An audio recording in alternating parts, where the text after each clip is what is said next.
नमस्कार साथियों, मेरे YouTube चैनल में आपका एक बार फिर से स्वागत है।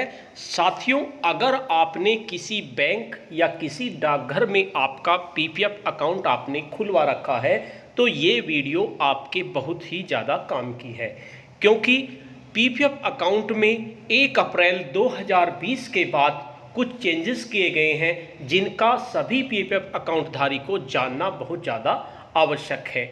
और अगर अभी तक आपने पीपीएफ अकाउंट नहीं खुलवाया है तो पीपीएफ अकाउंट की डिटेल्स के बारे में मैंने एक वीडियो बनाई थी जिसमें मैंने पीपीएफ अकाउंट के फायदे के बारे में बताया था। ये बताया था कि बीमा से पीपीएफ अकाउंट क्यों बेहतर है, पीपीएफ अकाउंट कैसे खुलवाएं, ये सारी डिटेल्स मैंने उस वीडियो में दी थी। अगर आप चाहते हैं पीपीएफ अकाउंट खुलवाना तो मैं इस वीडियो के डिस्क्रिप्शन बॉक्स में पीपीएफ अकाउंट खुलवाने की प्रोसेस से संबंधित वीडियो का लिंक भेज दूंगा, आप उसे देखकर पीपीएफ अकाउंट खुलवा सकते हैं। आज की इस वीडियो में हम जानेंगे क्या क्या चेंजेस हुए हैं पीपीएफ अकाउंट्स में।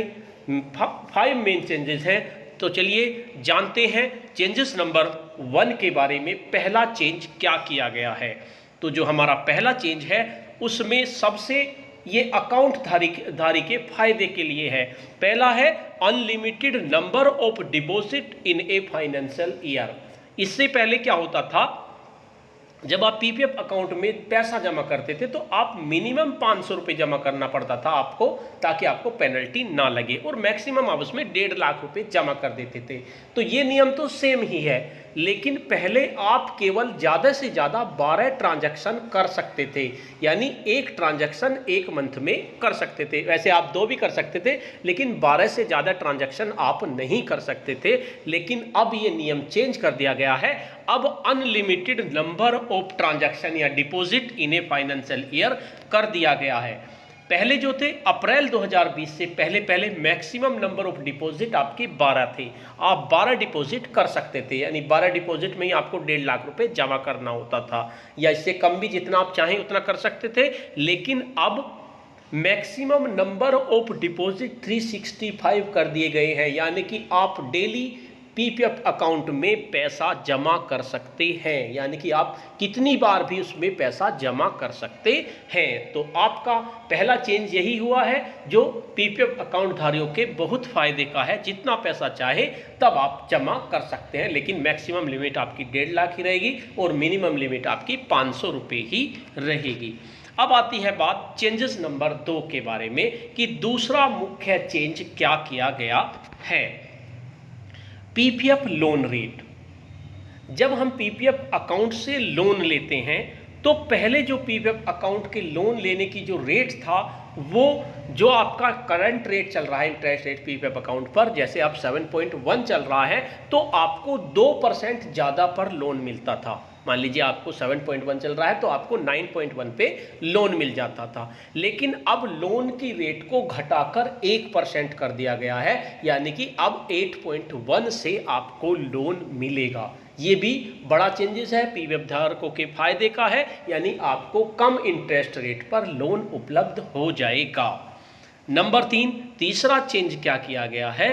तीसरा चेंज है हमारा मैच्योरिटी टाइम। बहुत ही इंपॉर्टेंट चेंज किया गया है, इससे आपको बहुत ज़्यादा फायदा हो सकता है, यानी पीपीएफ अकाउंट से आप ज़्यादा से ज़्यादा पैसा अर्न कर सकते हैं।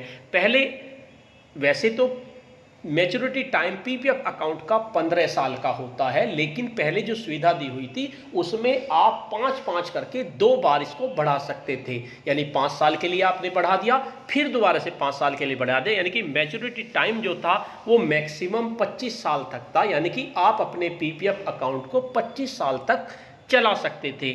लेकिन अब वो मैच्योरिटी टाइम जो है अनलिमिटेड कर दिया गया है, यानी कि आप जितनी बार चाहें 5-5 साल के लिए अपने अकाउंट को बढ़ा सकते हैं। 25 साल भी कर चला सकते हैं, 30 साल भी चला सकते हैं, लेकिन एक बार में आप 5 साल के लिए बढ़ाएंगे। और इसमें भी आपको 2 शर्त दे दी गई हैं। शर्त क्या, मतलब आपको 2 फायदे दे दिए गए हैं। अगर मान लीजिए 15 साल होने के बाद आप 2 तरह से आप अपने अकाउंट को चला सकते हैं। मान लीजिए आपने 5 साल के लिए बढ़ा दिया तो उसमें आपके पास 2 कंडीशन है। 5 साल के लिए बढ़ा दिया, आप चाहें तो उसमें एक भी पैसा ना जमा करें, आपको ब्याज मिलता रहेगा। और दूसरा, विदाउट, एक तो विद कंडीशन कंट्रीब्यूशन हो गया, यानी आप पैसा जमा कर सकते हैं 5 साल तक, और दूसरा आप बिना जमा करे भी अपने इस पैसे को, अपने अकाउंट को 5 साल तक चला सकते हैं। यानी कि आपको 2 कंडीशन दे दी गई है। और जो है आप फुल विड्रॉल कर सकते हैं। मान लीजिए आप अपना अगर अकाउंट क्लोज करना चाहते हैं तो आप 15 साल में फुल जो है आपका विड्रॉल हो जाएगा। और अगर आप बढ़ाना चाहते हैं और पैसा भी नहीं निकालना चाहते और कंट्रीब्यूशन भी नहीं करना चाहते तो भी कर सकते हैं। 5 साल तक आप अपने पैसे को ऐसा ही पड़ा रहने देंगे, आपको वही इंटरेस्ट रेट जो आपका चल रहा है उस पर आपको पैसा बढ़ता रहेगा। नेक्स्ट, अब इसके लिए भी आपके पास 3 कंडीशन है। भाई आपका 15 साल होने के बाद क्या कंडीशन आती है, मान लीजिए आप तो या तो आप अपने अकाउंट को क्लोज कर दीजिए, you can close the account immediately after 15 year completion, यानी 15 साल पूरे होने के बाद आप अपने अकाउंट को क्लोज कर सकते हैं और अपना पैसा सारा का सारा ले सकता है। दूसरा ऑप्शन आपके पास क्या है, you can extend in block of 5 years without further contribution, यानी आप पैसा तो जमा नहीं करना चाहते लेकिन अपने अकाउंट को 5 साल के लिए अगर आप बढ़ाना चाहते हैं तो आप बढ़ा सकते हैं। आपको कोई पैसा नहीं जमा करना, आपके अकाउंट में जितना बैलेंस है, जितने पैसे हैं उस पर उसी रेट ऑफ इंटरेस्ट से आपको ब्याज मिलता रहेगा। तीसरी कोई ऑप्शन क्या है आपके पास, you can extend in block of 5 years with further contribution, यानी आप कंट्रीब्यूशन भी कर सकते हैं 5 साल बढ़ा के उसको, तो आपको हर तरह से फायदा है और इसको आप कितने दिन तक भी आप चला सकते हैं। सबसे बेटर ऑप्शन तो यही मुझे लगा है। 1 विड्रॉल एवरी ईयर, दूसरा आपको एक सुविधा और दी गई है, आप चाहें तो अपना अकाउंट आपने बढ़ा दिया बिना कंट्रीब्यूशन के या कंट्रीब्यूशन से, और आप हर साल उसमें से विड्रॉल भी कर सकते हैं। साल भर में एक बार आप विड्रॉल कर सकते हैं और मैक्सिमम आप 60% तक विड्रॉल कर सकते हैं, यानी जितने आपके अकाउंट में बैलेंस है उसका 60% आप विड्रॉल कर सकते हैं। ये भी आपको बहुत ज़्यादा फायदे की चीज़ है। नेक्स्ट, चेंजेस नंबर 4 के बारे में बात करेंगे, यानी चेंजेस नंबर 4 हमारा क्या किया गया है, डिपॉजिट्स के बारे में किया गया है। इससे पहले जब हम डिपॉजिट करते थे तो हमें 100 के मल्टीपल्स में डिपॉजिट करना होता था, जैसे 100, 200, 300, 400, 500, लेकिन अब हम 50 के मल्टीपल्स में डिपॉजिट कर सकते हैं, जैसे 50, 100, 150, 200, 250। इसलिए ये भी आपका एक अच्छा चेंजेस है, यानी आप 50 के मल्टीपल्स में डिपॉजिट कर सकते हैं। अब बात करते हैं चेंजेस नंबर 5 की। चेंजेस नंबर 5 आपका क्या है, अकाउंट ट्रांसफर फैसिलिटी अवेलेबल, यानी आप अपने अकाउंट को ट्रांसफर कर सकते हैं।